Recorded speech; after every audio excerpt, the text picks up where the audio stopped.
வணக்கம், நான் தான் chef Deena. Welcome back to chef Deena's kitchen. இன்றைக்கி நம்ம கிச்சனில் பார்க்க போது ஒரு சூப்பரான மோர் குழம்பு. அந்த மோர் குழம்பு நீங்கள் நார்மலாக வெண்டைக்காய் போட்டு பண்ணியிருப்பீங்க. இன்றைக்கி நம்ம வெண்டைக்காவும் போட போகிறோம், அதே டைமில் இந்த போண்டாவை போட போகிறோம்.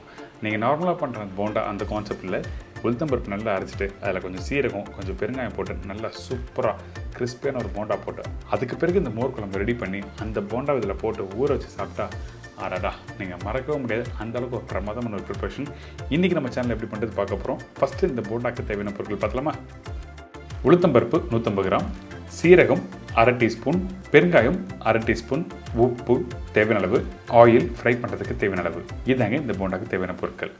நார்மலாக வீட்டில் நீங்கள் போண்டா பண்ணும்போது என்ன பண்ணுவீங்க? இந்த போண்டாவில் இஞ்சி, பச்சை மிளகாய், கருவேப்பிலை, கொத்தமல்லி, வெங்காயம் எல்லாம் போடுவீங்களே. ஆனால் மோர் குழம்புக்கு பண்ணுற போண்டாவில் அதெல்லாம் போடவே கூடாது. இப்போ நம்ம என்ன பண்ணுறோம், ஃபஸ்ட்டு இந்த உளுத்தம்பருப்பை தண்ணியில் நல்லா ஊற வச்சுருக்கோம். 6 மணி நேரம் நல்லா ஊற வச்ச உளுத்தம்பருப்பை வாஷ் பண்ணி தனியாக எடுத்து வச்சுக்கோங்க. அதுக்கு பிறகு இந்த மாதிரி மிக்ஸி ஜாரில் போட்டு கொஞ்சமாக தண்ணி ஊற்றி வீட்டில் எப்படி வடை மாவு அரைப்பீங்களோ அதே மாதிரி அரைச்சிடணும்.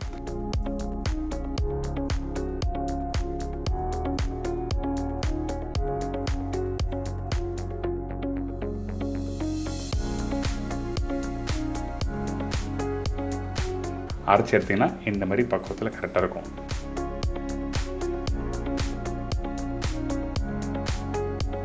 இதுக்கு பிறகு தேவையான உப்பு போட்டிருக்கேன்.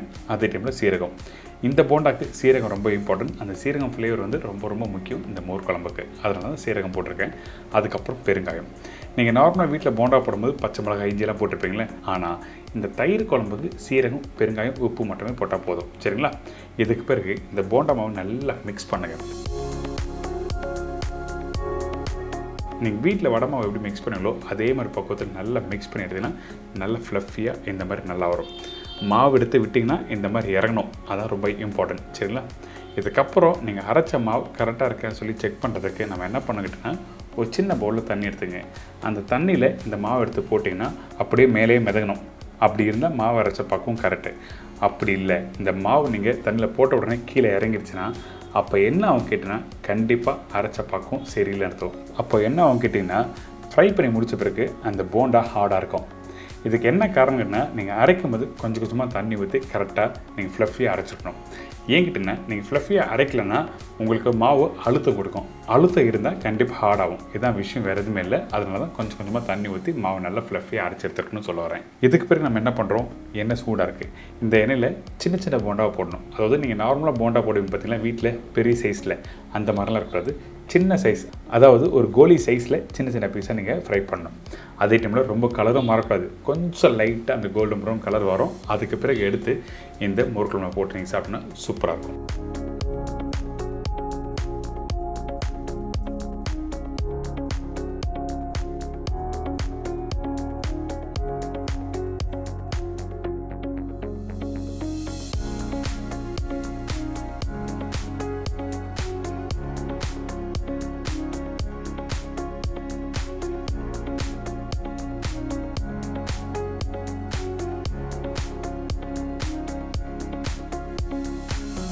பார்த்தீங்களா? இப்போ ரெடி ஆகிடுச்சு. அது மட்டும் இல்லை, அந்த போண்டா கையில் எடுத்து பார்த்தீங்கன்னா மேலே நல்லா கிறிஸ்பியாக இருக்கும், உள்ளே சாஃப்டாக இருக்கும்.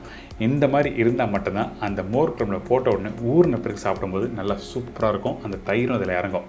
இதுதான் விஷயம். கரெக்டாக புரிஞ்சுட்டு நீங்கள் வீட்டில் பண்ணுங்கள். மாவு அரைக்கிற பக்குவம் ரொம்ப இம்பார்ட்டன்ட். அதே டைமில் சீரகம், பெருங்காயம், உப்பு மட்டுமே போடணும். இப்போது இந்த மோர் குழம்பு பண்ணுறதுக்கு தேவையான பொருட்கள் பார்த்தலாமா? ஃபஸ்ட்டு தேங்காய் 2 பத்தை, வெண்டைக்காய் 6லேருந்து 8 நம்பர், தயிர் 1/2 லிட்டர், சீரகம் 1 டீஸ்பூன், பச்சரிசி 1 டேபிள் ஸ்பூன், ஊற வச்ச கடலைப்பருப்பு 1 டேபிள் ஸ்பூன், பச்சை மிளகாய் 4லேருந்து 5 நம்பர், காய்ந்த மிளகாய் 3 நம்பர், கடுகு 1/2 டீஸ்பூன், கருவேப்பிலை தேவையான அளவு, கொத்தமல்லி கார்னிஷ்க்கு தேவையான அளவு, பெருங்காயம் 1/2 டீஸ்பூன், மஞ்சத்தூள் 1/2 டீஸ்பூன், உப்பு தேவையான அளவு, நல்லெண்ணெய் சமைக்கிறதுக்கு தேவையான அளவு. இதாங்க இந்த மோர் குழம்புக்கு தேவையான பொருட்கள். ஃபஸ்ட் நம்ம என்ன பண்ணுறோன்னா இந்த தேங்காவை சின்ன சின்ன பீஸாக கட் பண்ணி வச்சுருக்கேன். அந்த தேங்காவை டேரெக்டாக மிக்சியில் போட்டிருக்கோம். இதுக்கு பிறகு சீரகம் அரைக்கிறதுக்கு 1/2 டீஸ்பூன் நிலத்தில் போட்டிருக்கேன். அதுக்கு பிறகு பச்சரிசி. நம்ம நார்மலாக வீட்டில் மோர் குழம்பு பண்ணும்போது பச்சரிசி மட்டும் தான் போட்டு அரைச்சி பண்ணியிருப்பீங்க. நானும் ட்ரை பண்ணியிருக்கேன். இன்றைக்கி இதில் கொஞ்சம் கடலைப்பருப்பு போட்டிருக்கேன், ஊற வச்ச கடலைப்பருப்பு. இந்த ரெசிபி ரீசெண்டாக என்னோடய நண்பர் வீட்டுக்கு போயிருந்தேன், அவங்க சொல்லிக் கொடுத்தாங்க. அதனால தான் அந்த ரெசிபி உங்களுக்கு ஷேர் பண்ணுறேன். இந்த மெத்தடில் கடலைப்பருப்பு போட்டு பண்ணும்போது சூப்பராக இருக்குது. ஸோ இப்போ நம்ம என்ன பண்ணுறோம், கடலைப்பருப்பு போட்டாச்சு. அதுக்கப்புறம் பச்சை மிளகாய் கொஞ்சமாக தண்ணி ஊற்றி நல்லா அரைச்சிருங்க. அதாவது ஒரு 95% அளவுக்கு நல்லா அரைச்சிருக்கணும். ஒரு ஸ்மூத்தான ஒரு டேஸ்ட் கொடுக்கும். அது மட்டும் இல்லை, இந்த பச்சரிசி கடலைப்பருப்பு எதுக்காக யூஸ் பண்ண கேட்டோன்னா பைண்டிங் ஏஜென்ட். நீங்கள் தயிர், அதாவது இந்த தேங்காய் குக் பண்ணி முடிச்ச பிறகு தயிர் போட்ட உடனே திரிஞ்சு போகும். திரிஞ்சு போகாமல் இருக்க தான் இந்த கடலைப்பருப்பும் இந்த பச்சரிசியும் யூஸ் பண்ணியிருக்கேன். அடுத்தது இந்த தயிர். இந்த தயிர் யூஸ் பண்ணும்போது கண்டிப்பாக புளிப்பு இருக்கக்கூடாது. புளிப்பு இருந்ததுன்னா கண்டிப்பாக அந்த மோர் குழம்பு நல்லா இருக்காது. அதனால் ஃப்ரெஷ் தயிர் யூஸ் பண்ணுங்கள். அதே டைமில் தேவையான அளவுக்கு தண்ணி ஊற்றி நல்லா பீட் பண்ணுங்கள்.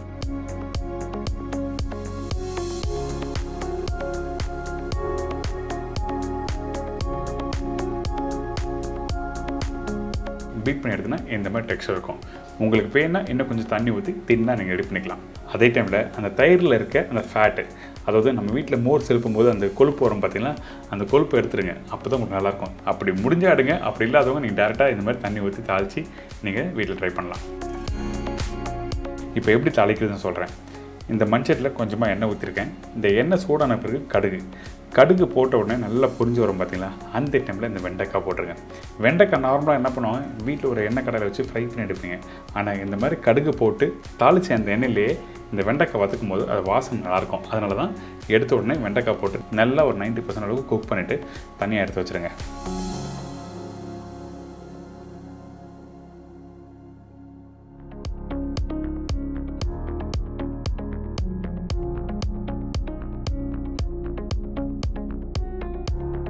இதுக்கப்புறம் அந்த வெண்டைக்காய் வதக்கின அந்த எண்ணெயில் தான் சீரகம் போட்டிருக்கேன். அதுக்கு பிறகு பச்சை கருவேப்பிலை,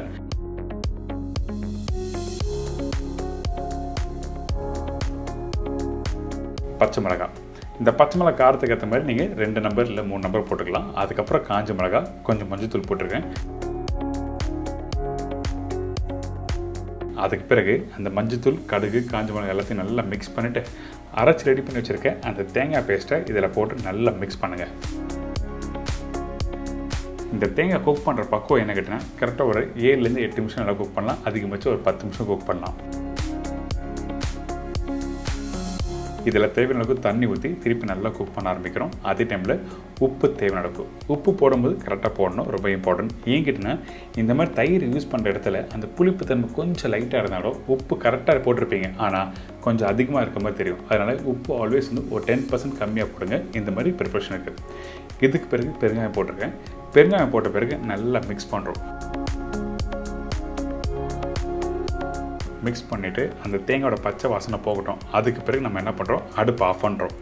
அடுப்பு ஆஃப் பண்ணிட்டு தான் தயிர் ஊற்றணும். அதுக்கு முன்னாடி தேங்காய் குக் பண்ண பக்குவம் பாருங்கள், இந்த மாதிரி தான் இருக்கணும். இதுக்கு பிறகு நம்ம என்ன பண்ணுறோம், இந்த தயிர் ஊற்றுறோம். அடுப்பு ஆஃப் பண்ண உடனே தயிர் ஊற்றக்கூடாது.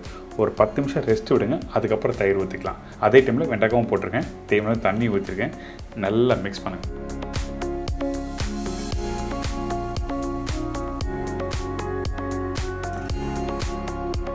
நல்லா மிக்ஸ் பண்ணிட்டு உப்பு கரெக்டாக இருக்க சொல்லி செக் பண்ணுங்கள். இதுக்கு பிறகு ஏற்கனவே ஃப்ரை பண்ணி வச்சுருக்கேன் அந்த போண்டாவை இதில் போடுறோம்.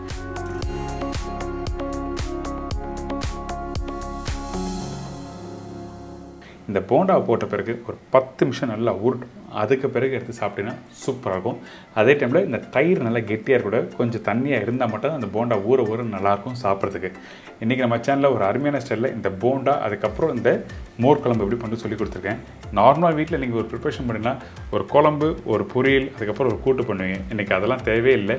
சிம்பிளான ஸ்டைலில் இந்த போண்டாவும் மோர் குழம்பும் எப்படி பண்ணிட்டு சொல்லி கொடுத்துருக்கேன். கண்டிப்பாக பிடிக்கும், என்ஜாய் பண்ணுங்கள், மறக்காம ஃபீட்பேக் கொடுங்க.